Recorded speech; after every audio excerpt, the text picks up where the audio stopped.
हम तेरे शहर में आए हैं मुसाफिर की तरह, हम तेरे शहर में आए हैं मुसाफिर की तरह।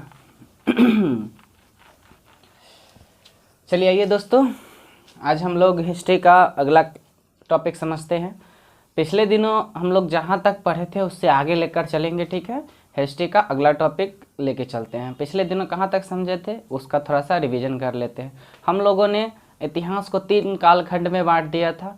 पहला था प्राग ऐतिहासिक काल, दूसरा था आध ऐतिहासिक, तीसरा था ऐतिहासिक कालखंड, ठीक है।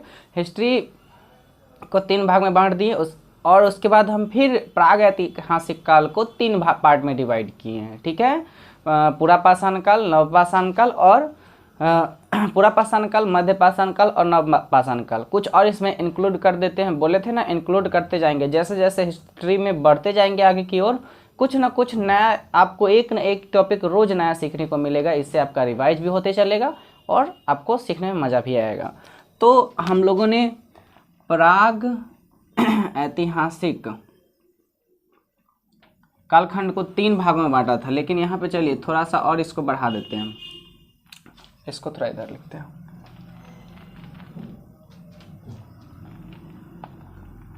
प्राग ऐतिहासिक, ठीक है। ये कालखंड को हम कितने भागों में बांटे थे? 3 भाग में। पहला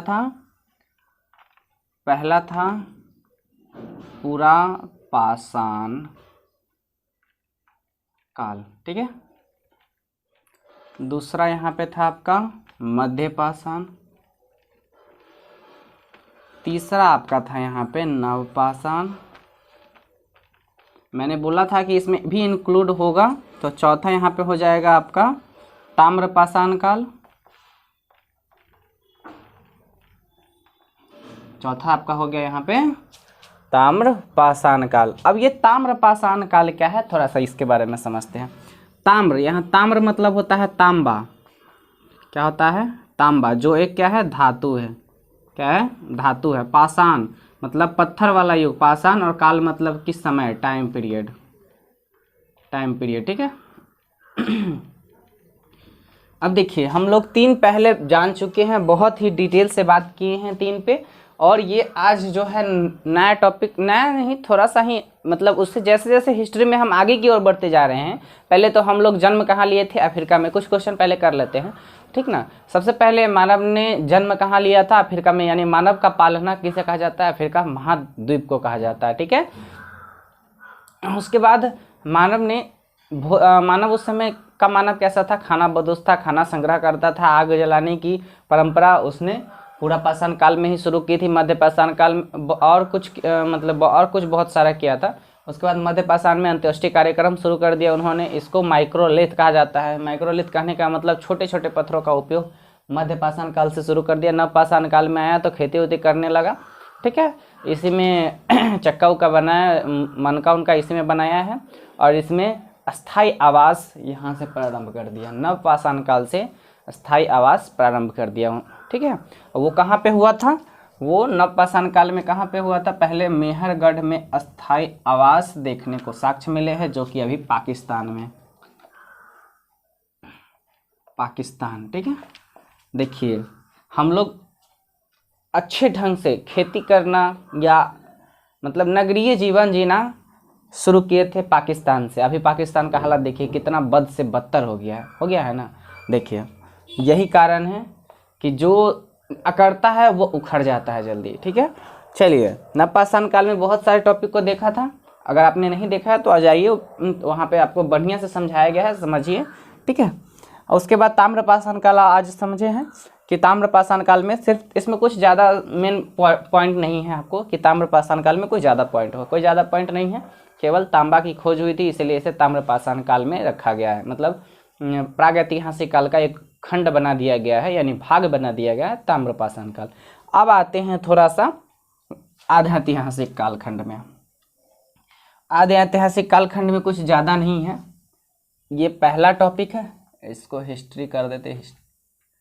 हिस्ट्री का ये फर्स्ट टॉपिक, अब आ जाइए सेकंड पे, आधे ऐतिहासिक। आधे ऐतिहासिक कालखंड, इसके बारे में थोड़ा समझते हैं। इसके बारे में कुछ नहीं पहले बात किए थे, लेकिन आज इसके बारे में बात करते हैं। तो जैसे जैसे हम लोगों ने यहाँ तक अपने आप को सुव्यवस्थित ढंग से जीना सीख लिया था, अस्थायी घर बना लिए थे, ठीक ना, खेती करना सीख लिया था। अब यहाँ पे कुछ और क्वेश्चन बनता है कि सबसे पहले किस चीज़ की खेती की गई थी। तो मैंने आपको बताया था कि सबसे पहले गेहूं और जौ की खेती की गई थी, ठीक है, गेहूं और जौ की खेती की गई थी। अब समझते हैं, कुछ और समझेंगे, पहले आधा ऐतिहासिक को थोड़ा समझ लेते हैं, उसके बाद थोड़ा सा इंडिया की तरफ बढ़ते चलेंगे। तो आधे ऐतिहासिक कालखंड में हमें सिंधु सभ्यता का साक्ष्य मिला है। सिंधु सभ्यता इसी मतलब समय टाइम पीरियड में, इसी टाइम पीरियड के समकालीन है सिंधु सभ्यता। इस पीरियड में क्या है, कुछ मुख्य पॉइंट है सभ्यताओं के बारे में, इसमें मेन रूप से मतलब विश्लेषण है। इसमें क्या लिखित स्रोत प्राप्त हुआ है, तो हाँ इसमें लिखित स्रोत प्राप्त हुआ है, लेकिन इसे पढ़ा नहीं जा सका है, ठीक है। तो आधे ऐतिहासिक कालखंड में सिंधु सभ्यता, ठीक है ना, ये देखिए सिंधु सभ्यता। उसके बाद इससे क्या कहा गया है, कांस्य युग भी कहा गया है। कांसा इसमें प्राप्त हुआ है, कांसा। इस समय के लोग, सिंधु सभ्यता के लोग लोहा का उपयोग नहीं जानते थे, उस समय लोहा का प्रचलन नहीं था।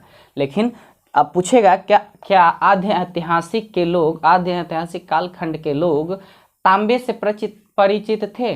तो हाँ, तांबे से वो परिचित थे, चूंकि तांबा की खोज कब हो गई थी, तांबा की खोज प्राग ऐतिहासिक कालखंड में हो गई थी। और जो पहले खोजा गया है वो बाद का व्यक्ति अवश्य जानेगा, जो बाद में खोजा गया वो पहले का व्यक्ति नहीं जान पाया होगा।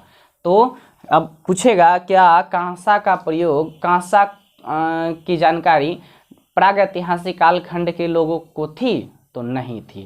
क्या थी, नहीं थी। आगे इतना समझ गया।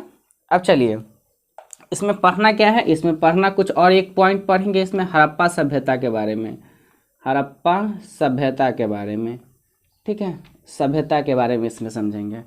चलिए ये 3 पॉइंट को इसमें आधे ऐतिहासिक कालखंड में समझेंगे।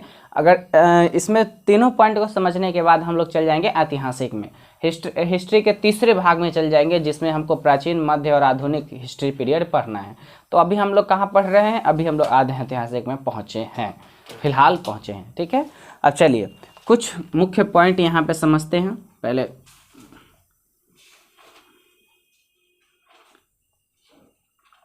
चलिए कुछ मुख्य पॉइंट यहाँ पे समझते और आगे बढ़ते चलेंगे, फिर उसके बाद आपसे हम क्वेश्चन करेंगे और आप क्वेश्चन का जवाब दीजिएगा, ठीक है। अब चलिए यहाँ पे सबसे पहले गर्त होम, सबसे पहले गर्त होम, जहाँ गर्त होम कहने का मतलब कि जहाँ पे